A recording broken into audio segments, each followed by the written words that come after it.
Documentaries are about the people that you meet and the stories you can tell. Stories of tragedy, laughter, hope and desperation, across faraway lands or right here in your own backyard.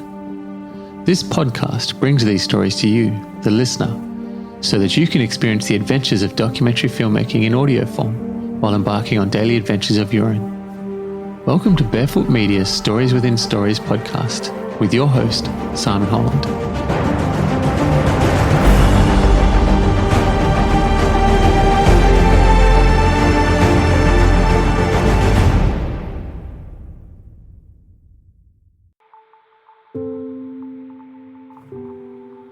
Introducing the very interesting and remarkable Brett Novak. Brett is the co-founder of the Freeform Foundry, a trailblazing advertising and marketing agency that specializes in brand strategy and thinking outside the box. Brett can truly speak his mind and evolve brands into their most effective form. Normally, here's where I say, welcome to the show, Brett Novak. But I should add a little disclaimer that we are recording this podcast off the back of one of Tom Wisdom's famous, or should I say infamous, barrel strategy sessions, where we sit down, drink wine, and think about the way that we can impact the future with our work. We did a lot of thinking and we did a lot of drinking. So in this podcast, you're getting our thoughts in their rawest forms. That is to say, honest and unfiltered. If you have children in the car, you might like to take a minute to explain how adults often enjoy using swear words to amplify the rhythm of their sentences and create informal and honest discussion environments with each other. With that said, without further ado, welcome Brett Novak to the show. Should we preface it by saying what happened? We should, eh? We spent an afternoon in the sun by a barrel of wine. Here we go. Hang on. Simon, let me fill your cup. That's good. It's nice doing sparkling conversation.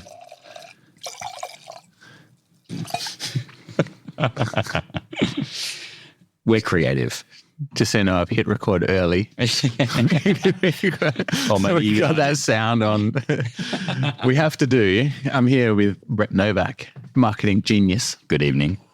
And we have to do an impromptu wine ad for Plantagenet wines because Plantagenet wines, Lancaster Shiraz from the great southern region of Western Australia. If you're looking for the region's oldest, most established winery with vineyards first planted in Mount Barker in the year of 1968, well, look no further than Lancaster Shiraz by Plantagenet. It's named in honor of the family branch or region from the Plantagenet royal house, which ruled in England and France from the 12th to 15th century. 750 mils, 13.5% alcohol by volume. This is the taste of generations. What we just pitch, Tom, because we just had a barrel session where we talked just shit early with him, and we're probably 5 or 6 wine bottles down. And I was like, Tom, this is how you get the market.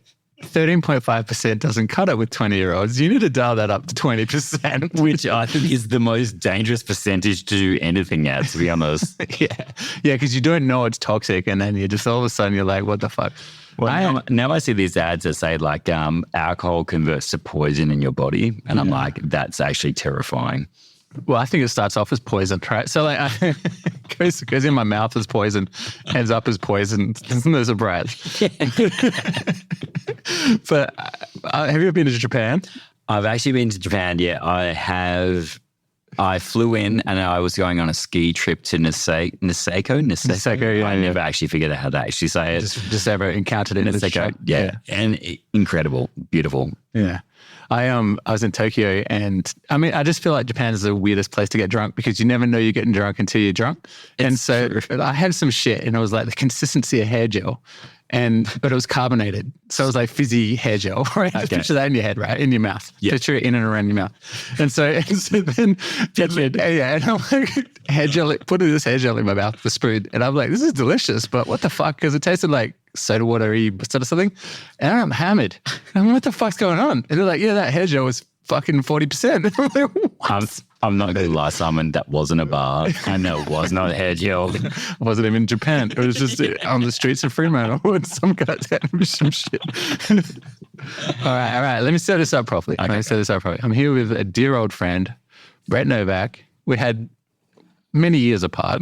We have, yeah. 25 years where we didn't see each other. That's true. But our life started and somehow have ended up at this exact moment having this conversation, which is a wonderful chance to go through what the fuck we've been doing, which is, in your case, is marketing. Correct. Yeah, to reconnect and like to set the story straight from the very beginning. Like Simon and I have known each other from when we were kids. Like we grew up in the same suburb. Like your sister and my sister were great friends together. We grew up and went to the same schools together. We know so many of the same people, and like the lifestyle that we led was suburban Western Australia. In the 90s. In the 90s, yeah. So atrium in the front of the house, big gardens. You had an upper garden, lower garden. You played Battletoads on the weekend. You were never inside. Yeah. You'd ride BMX bikes out on the weekend. Yeah. This was a pre-internet time, and then we actually saw the internet coming through.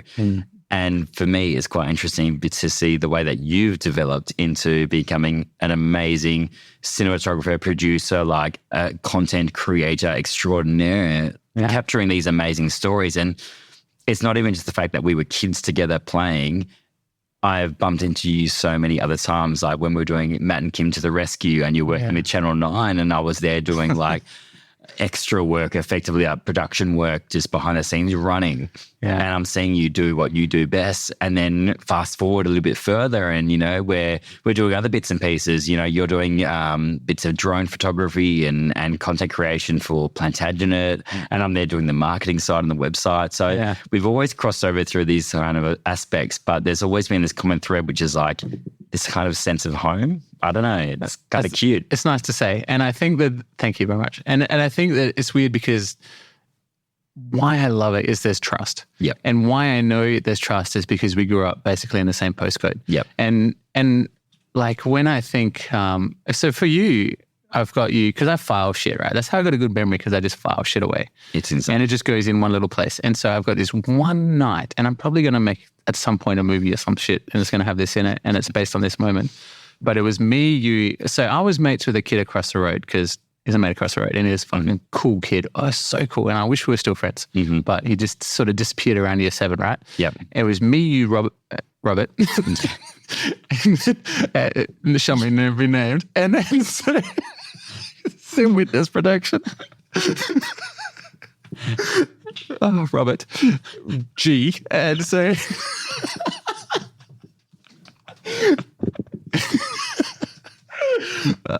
shit. We've already got an in joke. This poor fucking audience. Anyway, so we knew someone who we both shared. One of them might have gone by the name Robert. And so anyway. Just bleep all of this, like anywhere where you use his name or their name. I don't know. I don't even know that AI does that. I don't think it's a fuck. So anyway, but it was like, I don't know. I think Terminator 2 had just come out, because I remember Ian Buckley having a Terminator 2 show bag that had like T-1000 jelly in it and shit, and machine guns and grenades and kids, knives and shit. You wouldn't get kids these days. His parents needed more boundaries, to be honest. Like, if you're giving your kid a show bag full of knives and like machine guns, like what's going on at home? Well, that's 90s. They don't give a fuck. It's showing us like you watch any of those kid movies in the 90s, and it's like a horror film today. Do you know how fucking much I was scared of wolves for because of the Neverending Story? Yeah, like that was just. But anyway, so. But this one night, it was like the peak summer, Australian Perth summer, 40 degrees or whatever sometime. We stayed up till I think 3 a.m, and I remember we'd gone up the local shops, and we had about $5 each to spend something. Yeah, you got some mileage out of $5 back in the day. You did, yeah. I bought, like Coke and a cherry ripe or whatever. You bought 2 liters of red creaming soda because it got you hyper. You're like, is this going to get me hyper?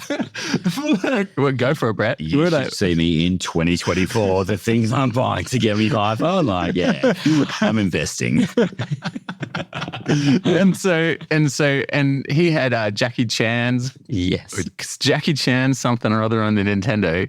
We stayed up till like 3 or 4 in the morning because there's no save game back in the day. So you just got to run. You just got to go through one run, right? Yeah. And we stayed up and clocked that motherfucker. And I remember jumping up at 3 in the morning, high-fiving each other because we beat the game.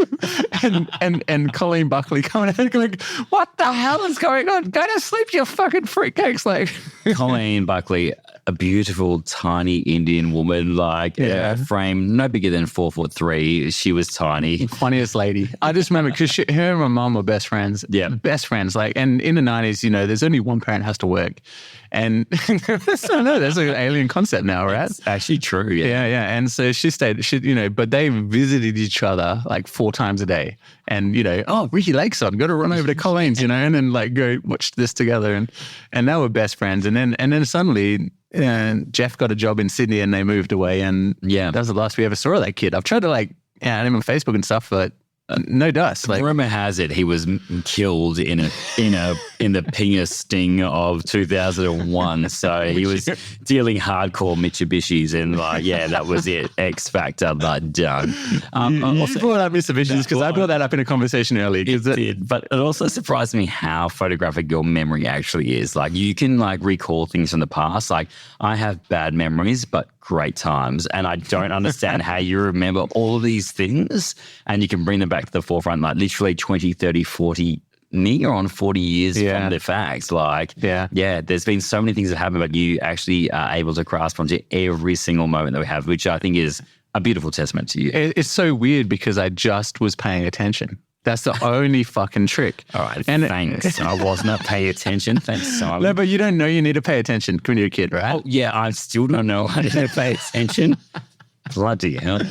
But I just remember thinking, I remember as a kid, this is so weird. I remember thinking, this is important. Yep. You know, this is a great moment. You know, when we're high-fiving about that Jackie Chan, I went, this is a wonderful moment. It's inside out, core memory. There's a little like orb that's created, bing. Yeah. And then it rolls down the thing and it goes into your memory bank, whatever that looks like, a Dolomite account perhaps, and stays there, compounding interest over time. With a little reflective ruler that you could turn and it was holographic. Dude, I'm sure they're worth money now. That was Commonwealth Bank just going like, hey, just give us your money from the age of 3. But also, what a great idea. Like as a marketer, I go, dude, you got the kids. Yeah, you got the kids. They got me. Yeah. And still, if a bank, I'm with ANZ for my home loan and all so that. So you jumped off the Commonwealth of that wagon at some point. When I was 40 years old, I jumped off. But I still have the same bank account. It's still a 06616310, and I'm not going to tell the rest.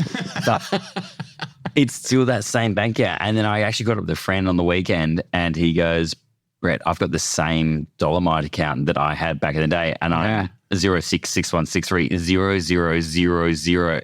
Da-da-da-da. And I was like, dude, that's OG. Yeah. You had the full like little like fake leather checkbook account you open up with plastic deposit slips that you banked every Wednesday. $3 every Wednesday. Yeah.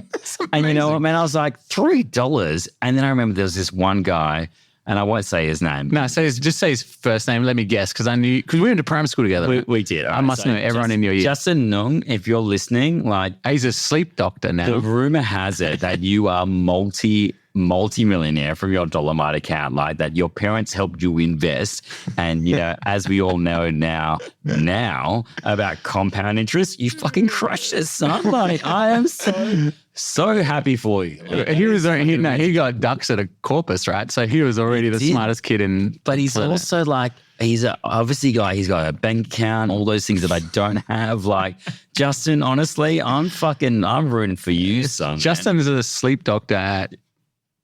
Maybe I shouldn't say this shit. Nice name. He's already a doctor. Like he was the smartest kid, and everybody knew he was that kid that went through your school, and he just knew he was the smartest kid. He was the nice guy. And Justin, if you're listening right now, man, we should really hang out more often because I hear that you're loaded. So, speaking of Corpus Christi, you got voted, and I remember your yearbook. Mm-hmm. You got voted the most likely to become famous. Yeah.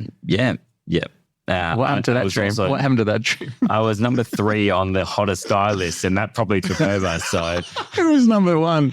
Callum Jotta. it was.